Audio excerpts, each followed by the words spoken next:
ഓരോ ആവശ്യത്തിന് രാവിലെ പുറത്തോട്ട് ഇറങ്ങിയപ്പോഴത്തേക്കുണ്ട് അമ്മ പറഞ്ഞു കറിവേപ്പില കൊണ്ട് ചിറ്റയുടെ വീട്ടിൽ കൊടുത്തിട്ട് നീ എങ്ങോട്ട് വേണമെങ്കിലും പൊക്കോളാനിട്ട്. അങ്ങനെ കറിവേപ്പില എടുത്ത് എൻ്റെ വീടിൻ്റെ ബാക്കിലുള്ള കാട് മേടൊക്കെ താണ്ടി വേണ്ട ഇതാണ് കേട്ടോ ആ കാട്. വലിയ കാടൊന്നുമില്ല, ചെറിയൊരു വിളയാണ്. അപ്പോൾ അത് തൊട്ടപ്പുറത്താണ് കേട്ടോ എൻ്റെ ചിറ്റയുടെ വീട്. അങ്ങനെ ചിറ്റയ്ക്ക് കൊണ്ട് കറിവേപ്പിലയും കൊടുത്തിട്ട് ഞങ്ങൾ നേരെ സിറ്റിയിലോട്ട് പോയത് പോപ്പീസിലാണ്. മിച്ചുവിന് 1-2 സാധനങ്ങൾ അവിടെ നിന്ന് മേടിക്കണമായിരുന്നു. അങ്ങനെ അത് മേടിച്ചിട്ട് തിരിച്ച് വരുന്ന വഴിക്ക് എന്തെന്നില്ലാത്ത സാഹചര്യം പായസം കുടിക്കാനായിട്ടൊരു ആഗ്രഹം. അങ്ങനെ ഞങ്ങൾ ശാസ്തമംഗലത്തുള്ള ഒരു പായസക്കടയിൽ കയറി കേട്ടോ.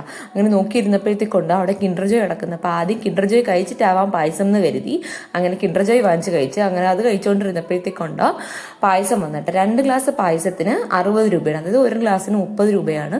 സായിച്ചേട്ടൻ ഭയങ്കരമായിട്ട് ഇഷ്ടപ്പെട്ട് ചോദിച്ചപ്പോൾ കൊള്ളാം എന്നൊക്കെയാണ് കേട്ടോ പറഞ്ഞത്. പക്ഷേ എനിക്ക് സത്യസന്ധമായിട്ട് എനിക്ക് ആ പായസം വലുതായിട്ട് ഇഷ്ടപ്പെട്ടില്ല. ഓവർ മധുരവും ഭയങ്കര ഏലക്കയുടെ ഒരു ചെവിയൊക്കെ ആയിരുന്നു.